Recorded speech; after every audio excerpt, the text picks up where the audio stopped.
बच्चों हम चैप्टर पढ़ रहे हैं इफ़ आई वर यू। हमने बहुत कुछ जान लिया है इस चैप्टर में जेरार्ड और उस इंट्रूडर के बारे में। यही तो है ना इस चैप्टर के मुख्य पात्र। चलो और जानते हैं कि इंट्रूडर की इच्छा क्या है, क्यों वो जेरार्ड के घर में घुस आया है। Gerard, are you American? Gerard ने पूछा, क्या तुम अमेरिकन हो? और is it a merely a clever imitation, या फिर ये केवल एक चतुर इमिटेशन है, अनुकरण है। तो इंट्रूडर ने कहा, listen, this gun's no toy. सुनो, ये जो गन है वो कोई खिलौना नहीं है। I can hurt you without killing you. मैं तुम्हें चोट पहुंचा सकता हूँ बिना तुम्हारी हत्या किए। And still get my answers, और फिर भी मुझे आंसर मिल जाएंगे। Gerard, of course, if you put it like that I will be glad to assist you. तो बच्चों जेरार्ड बिना डरे क्या बोल रहा है कि भाई अगर तुम ये बात बोल रहे हो तो मैं बहुत ज़्यादा प्रसन्न होऊंगा तुम्हारी सहायता करने में। I do possess a car. फिर जेरार्ड ने क्या कहा कि हाँ, मैं मालिक हूँ एक कार का। And it's in the garage round the corner, और वो जो कार है वो उस कोने के कहाँ पर है? गैराज में है। इंट्रूडर ने कहा, दैट्स बेटर। तो इंट्रूडर ने क्या बोला है कि भाई ये अब ठीक है। Do people often come out here? क्या लोग यहाँ पे कई बार आते हैं? तो यानी कि इंट्रूडर बहुत कुछ जानना चाहता है बच्चों जेरार्ड के बारे में। जेरार्ड ने बताया, वेरी रेयरली, बहुत मुश्किल से, कभी कभार।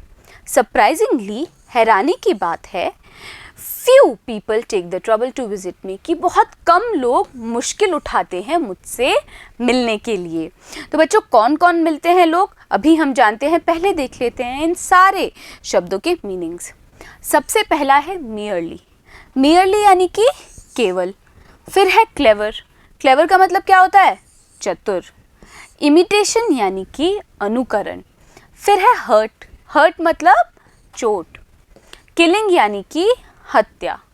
ग्लैड मतलब प्रसन्न। असिस्ट यानी कि सहायता करना। पजेस यानी कि मालिक होना। और रेयरली मतलब कभी कभार। सरप्राइजिंगली यानी कि हैरानी की बात है। तो जेरार्ड बता रहे हैं कि हैरानी की बात है, कुछ लोग मुश्किल उठाते हैं मुझसे मिलने के लिए। There is the baker. तो अब जेरार्ड बता रहे हैं कि कौन कौन लोग यहाँ आते हैं। एक आता है बेकर एंड ग्रीन ग्रोसर। फिर आता है ग्रीन ग्रोसर। ग्रीन ग्रोसर कौन होते हैं बच्चों? सब्जी वाले। तो बेकर आता है, सब्जी वाला आता है, and then there is the milkman. और फिर आता है मिल्कमैन। क्वाइट चार्मिंग, जो कि क्या है? मिल्कमैन काफ़ी ज़्यादा चार्मिंग है, आकर्षक है। But no one is so interesting as yourself. लेकिन कोई भी व्यक्ति उतना दिलचस्प नहीं है जितनी कि तुम। तो भाई जेरार्ड को ये घुसपैठिया बहुत दिलचस्प लग रहा है बच्चों, डर नहीं लग रहा है इसको घुसपैठिए से। तो इंट्रूडर ने कहा, I happen to know that you never see trades people. तो इंट्रूडर ने बोला कि मैं ये जानता हूँ कि तुम कभी भी ट्रेड्स पीपल यानी व्यापारियों से नहीं मिलते। Gerard, you seem to have taken a considerable amount of trouble. तो जेरार्ड ने क्या कहा कि ऐसा लगता है जैसे कि तुमने इतनी ज़्यादा मात्रा उठाई है ट्रबल की, मुसीबत की। यानी कि जेरार्ड बोल रहा है कि भाई तुमने मुसीबत की इतनी ज़्यादा मात्रा ले ली है। इतनी क्या मतलब तुम मेरे बारे में जानना चाहते हो। Since you know so much about me, चूँकि तुम मेरे बारे में इतना कुछ जानते हो, won't you say something about yourself? क्या तुम अपने बारे में कुछ नहीं कहोगे? You have been so modest. तुम कितने ज़्यादा विनम्र रहे हो। तो बच्चों ताना मार रहा है, व्यंग कर रहा है जेरार्ड उस इंट्रूडर पे। तो यहाँ पे क्या क्या इंपॉर्टेंट शब्द पढ़े हमने, रिवाइज कर लें। देखिए, पहला है ट्रबल। ट्रबल यानी कि कष्ट। फिर है चार्मिंग। चार्मिंग यानी कि आकर्षक। इंटरेस्टिंग यानी कि दिलचस्प। ट्रेड्स पीपल मतलब व्यापारी। कंसिडरेबल मतलब इतना कुछ। ट्रबल मतलब कष्ट। समथिंग यानी कुछ, और मॉडेस्ट यानी कि विनम्र। इंट्रूडर ने कहा, I could tell you plenty. मैं अपने बारे में बहुत कुछ बता सकता हूँ। You think you are smart. तुम्हें लगता है कि तुम होशियार हो। But I am the top of the class round here. पर यहाँ पर मैं कक्षा में अव्वल हूँ। यानी कि इंट्रूडर कहना चाहता है कि हम दोनों के बीच में मैं तुमसे ज़्यादा होशियार हूँ। I have got brains and I use them. मेरे पास दिमाग है और मैं उसका इस्तेमाल करता हूँ। That's how I have got where I have. इसी कारण से मैं वहीं पर हूँ जहाँ पर मैं चाहता था। जेरार्ड, तो जेरार्ड ने उत्तर दिया, and where precisely have you got? तो जिराड ने पूछा कि तुम सही सही कहाँ पर पहुँचे हो? It didn't require a great brain to break into my little cottage. ज़्यादा दिमाग की आवश्यकता की नहीं होती, रिक्वायर यानी आवश्यकता, तो ज़्यादा दिमाग की आवश्यकता नहीं होती घुस आने के लिए मेरे छोटे से घर में। तो इंट्रूडर ने कहा, When you know why I broke into your little cottage, you'll be surprised कि जब तुम्हें पता चलेगा कि मैं तुम्हारे इस छोटे से घर में क्यों आया हूँ तो तुम आश्चर्यचकित हो जाओगे। And it won't be a pleasant surprise, और ये जो आश्चर्य है ये सुखद नहीं होगा। तो बच्चों यहाँ पे हमने क्या क्या मीनिंग्स पढ़े हैं, देखिए रिवाइज करते हैं। सबसे पहला है प्लेंटी, प्लेंटी यानी कि बहुत। फिर है स्मार्ट, स्मार्ट का मतलब होता है होशियार। प्रिसाइसली यानी कि सही सही या फिर सटीक। रिक्वायर यानी कि आवश्यकता। सरप्राइज्ड यानी कि आश्चर्यचकित। और प्लेजेंट मतलब सुखद। तो भाई जेरार्ड को ये बोला है इंट्रूडर कि तुम्हें अगर पता चल गया ना मैं तुम्हारे घर में क्यों घुसा हूँ तो ये बहुत बड़ा आश्चर्य होगा और कोई सुखद आश्चर्य नहीं होगा तुम्हारे लिए। तो बच्चों हम जानते हैं कि इस इंट्रूडर का प्लान क्या है। देखिए जेरार्ड ने कहा, with you figuring so largely in it, that is understandable, कि ये समझा जा सकता है कि तुमने इतना ज़्यादा भाग लिया है इसके अंदर। किसके अंदर? भाई मेरे को जानने के लिए इतना ज़्यादा अगर तुमने भाग लिया, इतनी ज़्यादा कष्ट उठाए हैं तो ये समझा जा सकता है कि भाई ये जो मेरे लिए आश्चर्य होने वाला है वो सुखद नहीं होगा। By the way, What particular line of crime do you embrace? तो फिर जेरार्ड ने एकदम शांति से पूछा कि कौन सी विशिष्ट अपराध को तुम एम्ब्रेस करते हो, उसके अंदर तुम शामिल हो। और आरंट यू अ स्पेशलिस्ट, या फिर तुम किसी चीज़ में माहिर नहीं हो। तो जेरार्ड जानना चाहता है किस तरह का अपराध ये इंट्रूडर करता है और या फिर ये माहिर है भी या नहीं उस अपराध में। तो इंट्रूडर ने कहा, my speciality is joule robbery, मेरी जो विशिष्टता है वो है जूल रॉबरी यानी कि आभूषण चुराना। Your car will do me a treat, तुम्हारी जो कार है वो मेरे लिए एक दावत साबित होगी, यानी कि मैं तुम्हारी कार का इस्तेमाल करके चुरा सकता हूँ। इट्स सर्टेनली अ डैंडी बस, ये क्या है? निश्चित रूप से एक डैंडी बस है। तो जेरार्ड ने कहा, I am afraid jewels are few and far between in the wilds of Essex. तो जेरार्ड ने कहा कि मेरे को डर है कि ये जो आभूषण है वो बहुत कम है और जो एसेक्स के जंगल हैं उनके बीच में हैं। तो इंट्रूडर ने बोला, सो आर द कॉप्स, कि भाई इसी तरीके से पुलिस भी बहुत थोड़ी है और बहुत दूर है। I can retire here nicely for a little while. तो इंट्रूडर ने अब अपने प्लान के बारे में बताना चालू किया है। उसने क्या बोला है, मैं यहाँ पे शरण लूँगा नाइसली, अच्छी तरह से, फॉर अ लिटिल वाइल, कुछ देर के लिए। जेरार्ड ने कहा, you mean to live with me, क्या तुम मेरे साथ रहना चाहते हो? तो बच्चों यहाँ पे हमने क्या क्या शब्द पढ़े हैं, हम पहले उन्हें रिवाइज करते हैं। देखिए पहला है फिगरिंग, फिगरिंग यानी कि भाग लेना। फिर है लार्जली, लार्जली मतलब बहुत। अंडरस्टैंडेबल मतलब समझा जा सकना। पर्टिकुलर मतलब विशेष। क्राइम यानी कि गुनाह या फिर अपराध। एम्ब्रेस यानी कि शामिल होना। स्पेशलिस्ट मतलब माहिर और स्पेशलिटी यानी कि विशिष्टता। ट्रीट यानी कि दावत। सर्टेनली यानी कि निश्चित रूप से। वाइल्ड्स होते हैं जंगली इलाके। कॉप्स यानी कि पुलिस और रिटायर यानी कि शरण लेना। नाइसली का मतलब होता है अच्छी तरह से। तो a trifle sudden isn't it, you have not been invited, कि ये तो अचानक सा एक ट्राइफल है, तुम्हें ऐसा नहीं लगता? तुम्हें तो आमंत्रित भी नहीं किया गया। यानी कि जेरार्ड को लग रहा है कि इंट्रूडर उसके साथ उस घर में रहना चाहता है, पर जाने कि इंट्रूडर क्या चाहता है। देखिए इंट्रूडर ने कहा, you won't be here long so I didn't trouble to ask, तुम यहाँ पे ज़्यादा देर नहीं रहने वाले हो इसलिए मैंने कष्ट नहीं उठाया, मुसीबत नहीं ली पूछने की।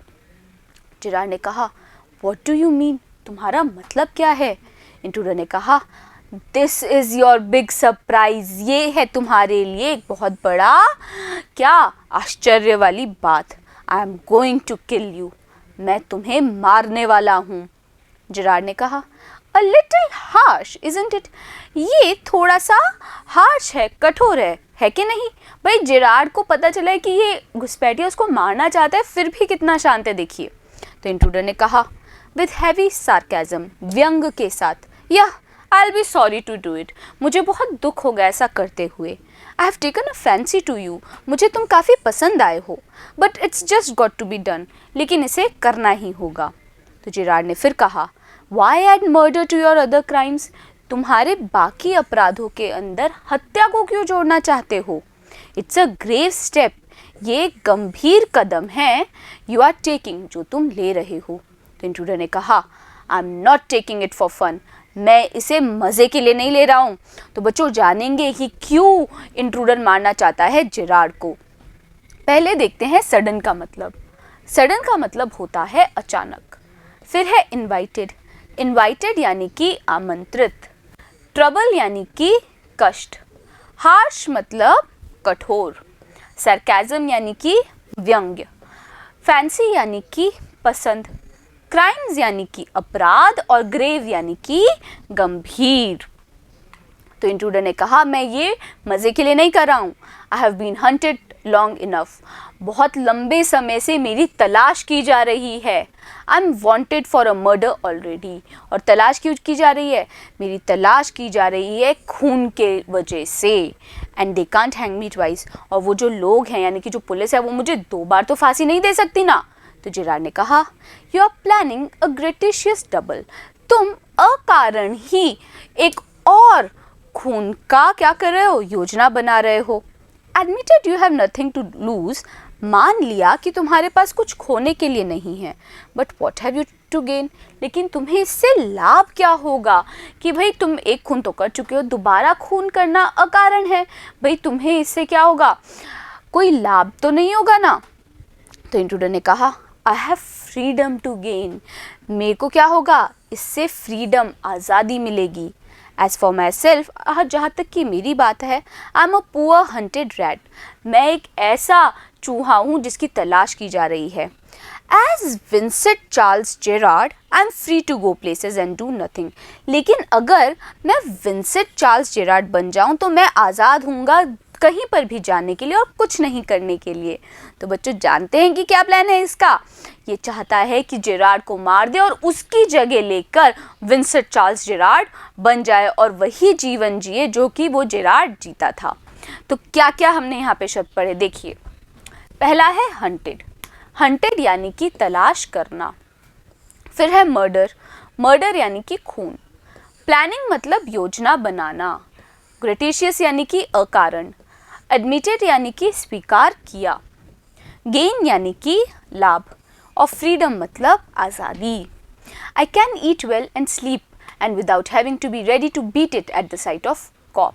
और क्या बोल रहा है इंट्रूडर? कि भाई मैं आराम से खा सकता हूँ और सो सकता हूँ बिना चिंता किए और तैयार हुए एक पुलिस वाले को देखकर भागने के लिए. तो जेरार्ड ने कहा, In most melodramas, the villain is foolish enough to delay his killing long enough to be frustrated. तो जेरार्ड ने ये बोला बच्चों इस बात का जवाब देते हुए कि ज़्यादातर जो ड्रामा होते हैं, जो नाटक होते हैं, उसमें जो विलन होते हैं, खलनायक होते हैं, वो इतने ज़्यादा बुद्धिहीन होते हैं कि वो विलंब कर देते हैं किसी की हत्या करने में, और इतना विलंब कर देते हैं कि अंत में वो खुद ही निराश हो जाते हैं. You are much luckier. पर तुम बहुत ज़्यादा किस्मत वाले हो. यानी कि भाई तुम्हें क्या होगा? निराशा नहीं होगी. इसी कारण से तुम किस्मत वाले हो. तो इंट्रूडर ने कहा, I M okay. I have got a reason for everything. मैं ठीक हूँ. मेरे पास कारण है हर चीज़ को करने का. I am going to be Vincent Charles Gerard. See, मैं बनने वाला हूँ Vincent Charles Gerard. I have got to know what he talks like. तो मुझे जानना ही होगा ना कि वो बात कैसे करता है. मतलब बच्चों इंट्रूडर इसलिए जेरार्ड से इतनी बात कर रहा है क्योंकि वो जानना चाहता था कि जेरार्ड किस प्रकार से बातें करता है. Now I know. और अब मुझे पता चल चुका है. That posh stuff comes easy. ये जो सभ्य भाषा है वो तो आसानी से बोली जा सकती है. This is mister V C. Gerard speaking. तो फिर जो इंट्रूडर था वो क्या कर रहा था? नाटक कर रहा था. जैसे वो जेरार्ड बोलता है उसी तरह से बोलने का. और क्या बोला उसने? कि भाई नाटक करते हुए बोला कि मैं वी.सी. जेरार्ड बोल रहा हूँ. पेंटोमीम मतलब मूक अभिनय करते हुए किसी को फ़ोन करने का, इन इमिटेशन यानी कि नकली तरीके से या अनुकरण करते हुए। तो यहाँ पे हमने क्या क्या शब्द पढ़े हैं, देखिए रिवाइज करते हैं। पहला है मेलोड्रामाज, मेलोड्रामाज यानी कि नाटक। फिर है विलन, विलन मतलब खलनायक। फुलिश मतलब बुद्धिहीन। डिले यानी कि विलंब। फ्रस्ट्रेटेड यानी कि निराशा। लकीयर मतलब भाग्यशाली। पॉस्टफ यानी कि सभ्य भाषा। पेंटोमीम मतलब मूक अभिनय। और फोनिंग यानी कि फ़ोन करना। और इमिटेशन मतलब नकली। कल्चर्ड वॉइस, और कैसी भाई, नकली सुसंस्कृत आवाज़ में वो जो इंट्रूडर था वो नाटक करने लगा जैसे कि वो खुद वीसी जेरार्ड हो और उसी तरीके से उसी आवाज़ में वो बोलने लगा। एंड दैट्स नॉट ऑल, और ये बात बोल के उसने क्या बोला कि भाई यही काफ़ी नहीं है, और ये बोलते हुए वो इंट्रूडर घुसपैठिया खड़ा हुआ। Get up a minute, Gerard stands. तो इंट्रूडर ने क्या बोला, खड़े हो जाओ 1 मिनट के लिए, और जेरार्ड खड़ा हो गया। Now take a look at me, और फिर क्या बोला उसने कि अब मुझे देखो। तो बच्चों कल्चर्ड का मतलब क्या है, पहले ये देखते हैं। देखिए कल्चर्ड यानी कि सुसंस्कृत, और वॉइस यानी कि आवाज़। तो बच्चों अब क्या प्लानिंग है, क्यों खड़ा करवाया है उसने जेरार्ड को, ये सब जानेंगे हम अगले वीडियो में। बने रहिएगा मेरे साथ, मिलते हैं अगले वीडियो में।